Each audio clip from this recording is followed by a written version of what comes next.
Living between Wednesdays, just trying to get by to the next fix. Living between Wednesdays, prefer the comics over the Netflix. What's up, folks? I'm your host Konrad on Wednesday Night Reviews, and today I'm joined by Adriean Koleric, who's a Canadian comics creator, and we're going to talk about their new comic, or Trakovi. So, Adriean, thank you so much for coming on the show. Thanks for having me. Awesome. So, admittedly, when I read your comic, I definitely find it to be a weird comic. As I mentioned in my review, it feels a little bit like something like Clerks. Very raw, very real, very chaotic, and a little bit messed up, and I think that's for the fun of it. So, with that being said, can you, for the people out there in YouTube land, can you sort of describe who you are?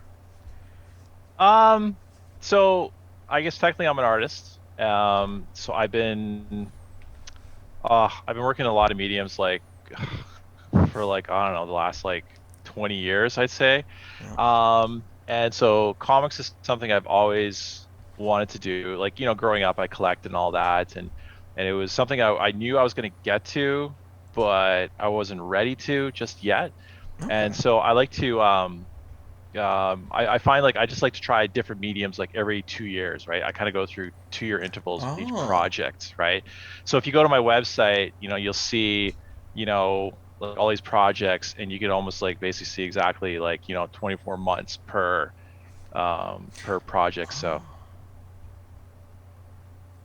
That's pretty cool. And so the current one then is free for comics. you know what? Yeah, and I think this one's gonna we're well past the 2-year mark, and like to be honest, like I could honestly say this is probably gonna stick around for a while. Like I've really yeah, I just like I've gotten like, you know, so many ideas now for, you know, obviously issue 3, and then I got a couple other stories that I'm trying to flesh out, and I got a collaboration with a couple other guys here in town on a horror book. So yeah, so I just, yeah, and it's just like, you know, I've just been meeting so many people, like especially through the Kickstarter, like other creators and that, and it's just a great community, and there's just so many ideas floating around, and it's kind of nice. It's like it's starting from ground zero. You know what I mean? Like, you know, you're just trying to develop a name now within the community, and so that's really kind of cool. So it's just basically just, you know, one reader at a time. Very much so, yeah. So speaking of readers, what is it that they can expect from Trakovi? So when I was writing the script and coming up with the story, so I like to call myself a lazy reader. You know what I mean? Okay. It's like I'm one of those guys where like if I pick up a book and if I turn a page and if it's just full on dialogue, I'm flipping through it, right? Like I just kind of glaze over, and you know, like I'm not a DC guy. I don't know if that kind of like, you know, answers for that question. Like I just so I wanted to, it's a quick, simple story for me. Just in and out, just an in and out book. Hopefully with a bit Cool. of a, you know, bit of a shock here and there. You know, I've always liked you know, I've always liked cliffhangers, you know, like the soap opera cliffhanger at the end. And so I wanted to try to implement that, you know, every issue, I want to just leave it hanging, you know. Oh, absolutely. And I mean, from the first 2 issues that I've read, and I've reviewed primarily the first one on YouTube there, I agree. You definitely do that. Now, as you mentioned, sort of for the last 20 years or so, you've basically been an artist. And when I did my research on you, you worked in like a hell of a lot of different mediums. So when it comes to like some of them that you've got here, so I noticed a little bit of collage in your work, interior design, which I believe was your profession prior to becoming like an artist, if you will. Yeah. You worked what I would call carpentry slash furniture making. I don't know if it's a proper term. And then even like toy making and alterations with your herd work. Yeah. How is it that having those experiences and having been creative in that way sort of impacted how you make your comic? You know, it's like each medium there was like, you know, you almost treat it like a study, study of color, composition, study of material, like how things marry up together. And, like each time it was always trying to tell a story, really, right? Even if the furniture, like with the furniture, um, you know, uh, like I kind of got involved with like in the industrial design community here in Edmonton, and it's funny. Every piece of furniture had to have a name, and it had to have like a theory behind it. Okay. So it's just like constantly, you're constantly like honing your craft of storytelling.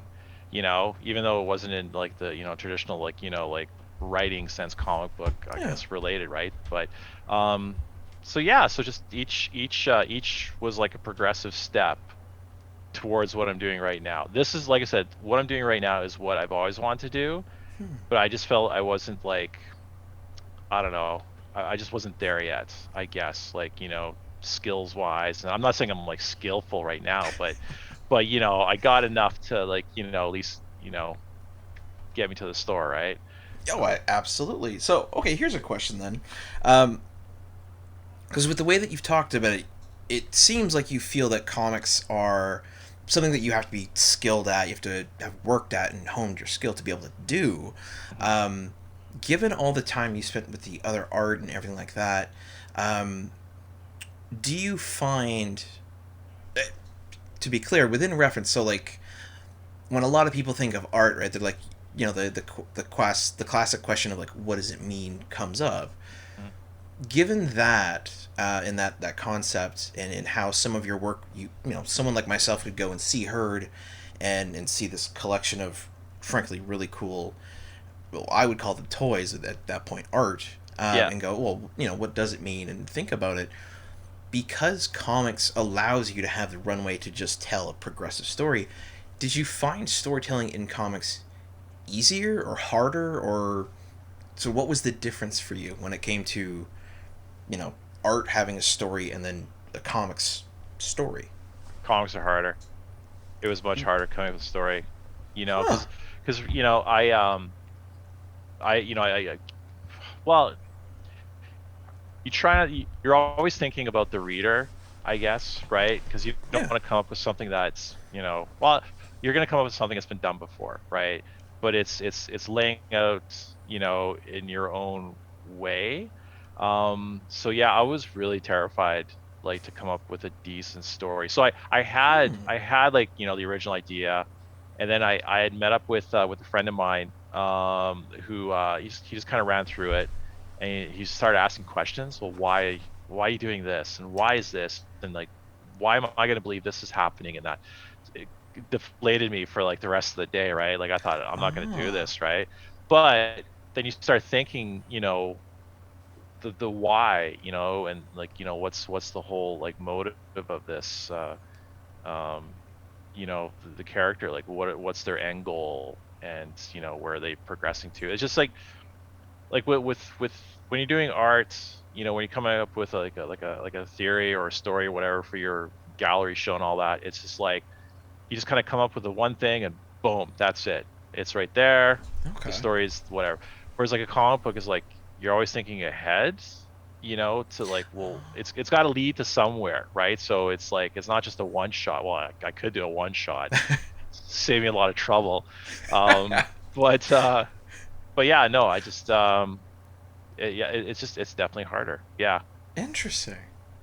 I So for a little bit of background for yourself, and anyone watching will have probably heard this before and will be bored with it, but my partner is well, she's a high school teacher currently, but she did her BA and her master's at OCAD in Toronto. Mhm. Um, so she's worked in a lot of different mediums. Yeah. So for me, the question is fairly personal because it's always very interesting to me when I go and view art, right, and I try and wrap my head around either a painting, a sculpture, or something a little more abstract. And Yeah. for me, it doesn't always click, but for me, Yeah. comics, because it's a narrative, just it's easy, right? It's like, oh, narrative, cool, story, tell me. Yeah. So it's cool to hear from the other side. You know, it's harder because there's all the extra stuff in there. Mhm. Um, It's interesting. And the community is really intimidating. I find, like, the comic Oh, book community. You know, it's just like, if they like you, they like you. If they hate you, they hate you. You know, so I was always like worried about that. And again too, that's why I wanted to kind of wait until I sort of kind of got back into illustration, and then so I was able to put out something that was presentable. Because I didn't want to come out and just trip over the threshold, right off the bat, right? okay. So yeah, I just wanted like a good presentation, well, the best that I can do, right? That hopefully got a couple people into it. Well, I mean, I think you did a great job. And I'm going to put some stills up here of the first book, the first couple pages even, because I find your art style is really cool. So what I liked about it a lot was you're really loose with shape. And with that comes a flexibility to tell sort of emotional stories, especially like the opening page where we've got, and correct me if I'm saying this wrong, but his name is, well, his nickname is Trock, right? Well, his name's Trakovi, right? Full name Trakovi, and then I guess his nickname would be like Track. It's more Track. Okay, Track. Yeah, yeah.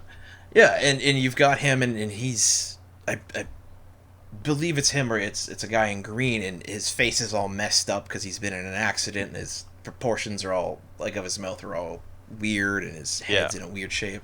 And I really enjoyed that, especially within the context, because you maintain that style throughout, obviously, 2 books now, 3 apparently coming, which is awesome. Yeah. So I always enjoy that art style because it allows for more flexibility, and I also liked how, I don't want to say like dirty you were with the coloring, but it felt like you were not trying to be perfect. So No. there might be blood splatter on a lens and over here and there, and it was just get the idea out and not be perfect image physiology, which I think goes well with Track. So we've been talking about all these books for about, I don't know, 15 minutes or so, or 12 minutes. For those out there who now know who you are, who is Track? So the character Trakovi is basically, he's a Slovenian immigrant. I call him a thug, and he's doing light contract work in the northern Canadian city of Edmonton, which is where we are, right? And so he's trying to get better, I guess. Like he's doing like this whole villain rehab thing. It's this it's a bit of a wink and a nod to like Wreck-It Ralph, and Oh, yeah, okay, yeah, and then so he's trying to do good, but to be honest, at the end of the day, he's just a complete dick. That's true. Yeah. So I don't. Yeah, he's like, I based him off of a few people. I based him off my grandfather, like, who is like a Slovenian immigrant. Okay. So some of his delivery is like, it's like a direct comparison to him, just his attitude and that, and because I grew up like in like the Yugoslavian community here in Edmonton. Okay. So I drew a lot of inspiration from like just a wide range of characters growing up. So it's pretty authentic, the whole Eastern European thing. So yeah. I mean, honestly, like, and that's what I liked. So, and again, I'm not sure I would like him, but I liked reading him. One of my favorite scenes from the 2 books is just sort of his intro. I guess it's a little after his intro, where he walks into like a deli shop to get some food, and I'm pretty sure he walks in and then lights a smoke, and the guy behind the counter is like, "Yeah, you can't do that," and they kind of swear at each other, and then he takes the smoke out of his mouth and he puts it out on top of a lady's head on her like scarf, and I'm like, what? And yet at the same time, that feels familiar. Yeah. and it's just like that kind of with some of the stuff I've seen on TV, and having grown up in Niagara, where we have quite a bit of immigration. I'm like, yeah, I can believe it. It's a little extreme, but I can kind of believe it. And he feels real. Yeah, it's a little extreme. You know, using the color like the Baba ashtray.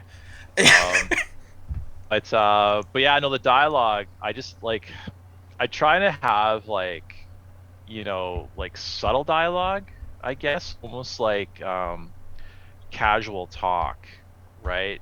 Mhm. So like when I was writing like the scene in the butcher shop, which is the Victoria Fancy Sausage House, which actually is an actual place here in Edmonton.